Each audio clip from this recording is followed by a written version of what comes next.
आज हम बात करेंगे राष्ट्रपति के बारे में।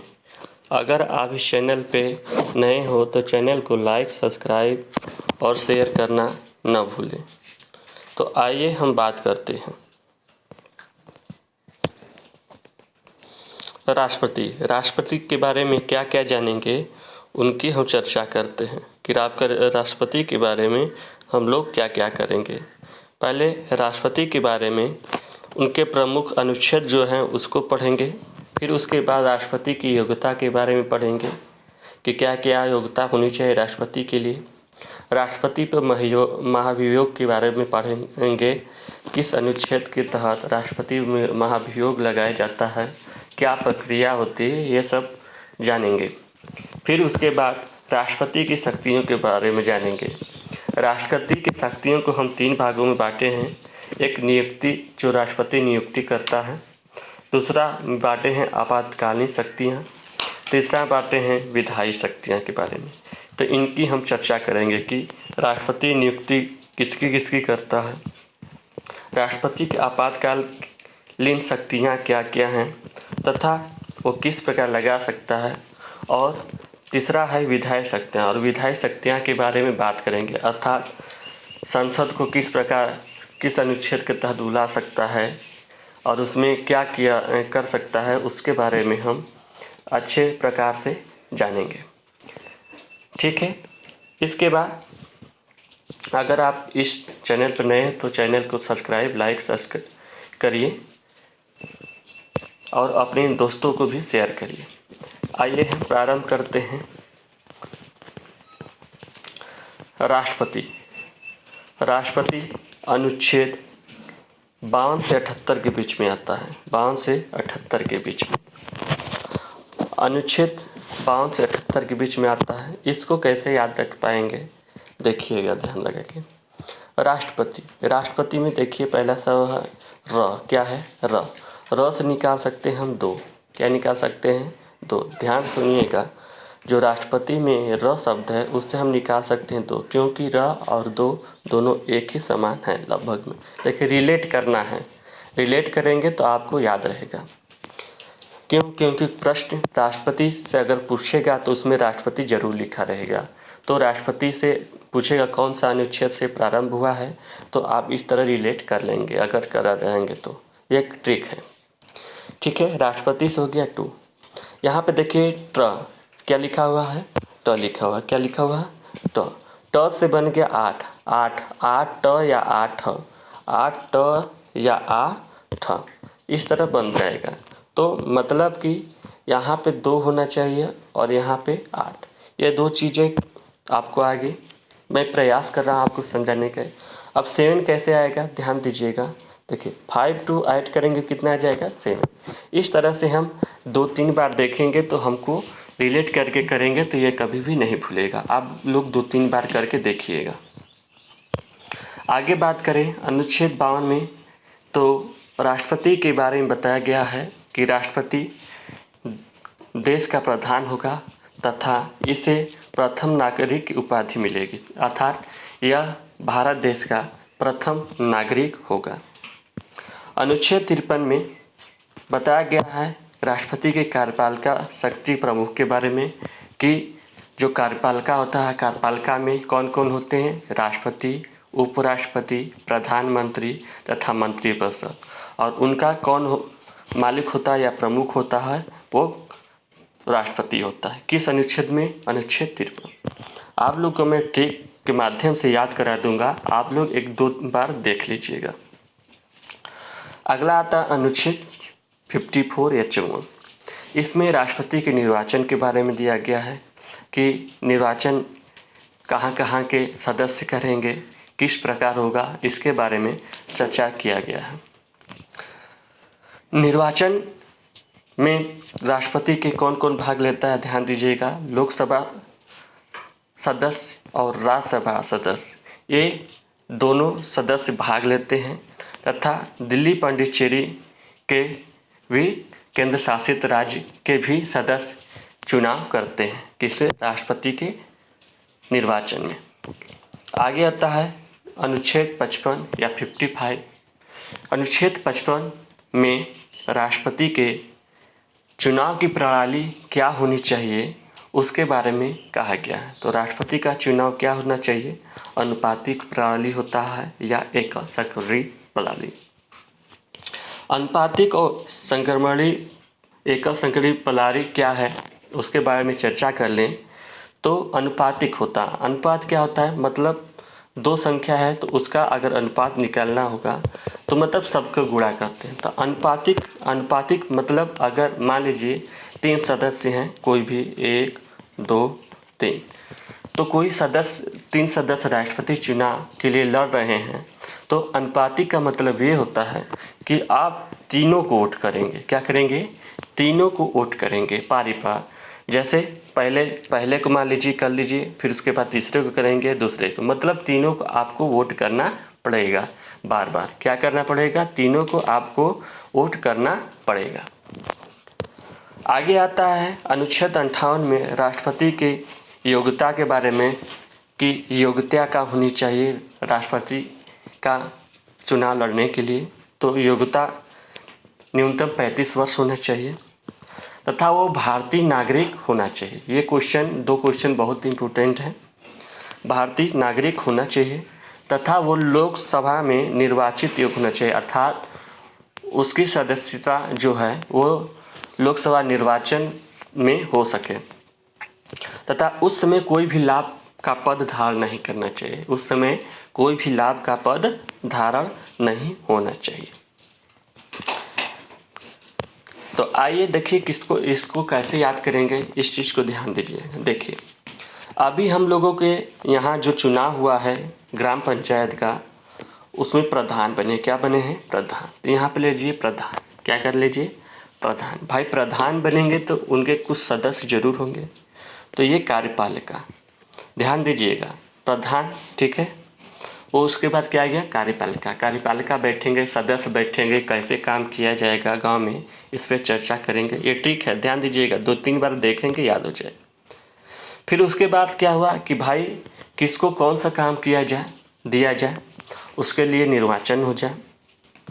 तो लोकसभा और राज्यसभा सदस्य तो निर्वाचित कर रहे थे, लेकिन जो केंद्र शासित थे उन्होंने कहा कि भाई आप दोनों लोग कर लोगे मिल करके और हम लोग नहीं रहेंगे। ये दोनों तेज थे, क्या थे, तेज थे। आप दोनों रहेंगे, आप लोग चुनाव करेंगे राष्ट्रपति का इतने बड़े पद का, और हम लोग नहीं करेंगे, हम लोग को भी करना है। तो इन्होंने कहा कि आइए भैया आप भी सदस्य बन जाइए। क्या बन जाइए, सदस्य बन जाइए। अर्थात इस तरह याद करके निर्वाचन कर देता है लोकसभा सदस्य, राज्यसभा सदस्य और दिल्ली पंडिचेरी के सदस्य। आगे आता अनुच्छेद 55। अनुच्छेद 55 में है चुनाव के बारे में अनुपातिक प्रणाली या एकल संक्रमणीय प्रणाली। भाई देखिए प्रधान हुआ, प्रधान के बाद कार्यपालिका हुई, कार्यपालिका के बाद निर्वाचन हुआ, निर्वाचन के बाद कैसे निर्वाचन होगा, उसको निर्वाचित कैसे किया जाता है उसके बारे में बताया गया, अनुपातिक प्रणाली के बारे में। फिर उसके बाद भाई चुनाव तो इस तरह तो होगा नहीं, तो उसके योग्यता में बारे में पूछा गया कि भाई योग्यता क्या होनी चाहिए किसी भी सदस्य की। आगे बात आता है महाभियोग की। तो महाभियोग अनुच्छेद 61 में होता है, इसके बारे में हम आगे चर्चा करेंगे। आइए राष्ट्रपति की योग्यता के बारे में हम लोग पढ़ चुके हैं। आगे आता है राष्ट्रपति पर महाभियोग। क्या आता है, राष्ट्रपति पर महाभियोग। राष्ट्रपति पर महाभियोग कैसे चलता है इसके बारे में बात करेंगे। राष्ट्रपति पे महाभियोग जो होता है अनुच्छेद 61 चलता है, 61 में चलता है। मतलब 61 अगर महाभियोग चलाना हो तो अनुच्छेद 61 के तहत, ठीक है। इसमें क्या होना चाहिए, महाभियोग राष्ट्रपति पे लोकसभा और राज्यसभा किसी भी स्थान से प्रारंभ कर सकते हैं, किसी भी स्थान से। इसके लिए क्या करना होता है कि राष्ट्रपति पे महाभियोग कब चलेगा, जब संविधान के प्रावधान का उल्लंघन करेंगे। जो राष्ट्रपति हैं वो संविधान के प्रावधानों का उल्लंघन करेंगे तो इन पे महाभियोग चलाया जा सकता है। पहले क्या करेंगे, अगर राष्ट्रपति महाभियोग चलाना होगा तो लोकसभा या राज्यसभा किसी में से एक लोकसभा सदस्य या राज्यसभा सदस्य कोई भी सदन में, मान लीजिए लोकसभा अध्यक्ष क्या करेंगे, 1/4 सदस्य जितने भी होंगे लोकसभा में सदस्य, उसका 1/4 सदस्य लिखित हस्ताक्षर करेंगे। क्या करेंगे? लिखित हस्ताक्षर करेंगे। और ये सूचना जो है वो राष्ट्रपति को 14 दिन पहले ही बता देंगे। क्या करेंगे? 14 दिन पहले ही बता देंगे। ये बहुत अच्छा क्वेश्चन है, यहाँ से आता है। फिर उसके बाद क्या होगा? इतना होने के बाद मान लीजिए लोकसभा है, तो लोकसभा में 2/3 सदस्य अगर पारित कर दे रहे हैं तो फिर वो राज्यसभा में जाएगा। किस में जाएगा? राज्यसभा में। अगर राज्यसभा 2/3 भाग में सदस्य पारित कर रहे हैं तो राष्ट्रपति को क्या करना पड़ेगा? त्यागपत्र करना पड़ेगा। उसी प्रकार अगर राज्यसभा में है तो राज्यसभा में 2/3 सदस्य सिग्नेचर करेंगे। फिर उसके बाद अगर लोकसभा में 2/3 सदस्य कर दिए तो राष्ट्रपति को अपना त्यागपत्र देना होगा। तो राष्ट्रपति त्यागपत्र किसको देता है? एक क्वेश्चन ये भी होता है। ये उपराष्ट्रपति को देता है। किसको देता है? उपराष्ट्रपति को।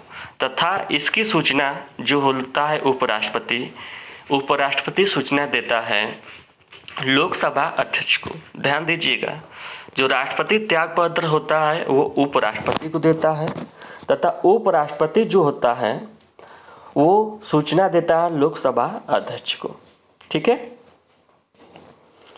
आइए आगे बात करें नियुक्ति के बारे में। अगर नियुक्ति के बारे में कि राष्ट्रपति किसकी किसकी नियुक्ति करता है तो इसके बारे में जान लेते हैं। देखिए, मंत्रिपरिषद के अन्य सदस्यों की नियुक्ति प्रधानमंत्री की सलाह पर।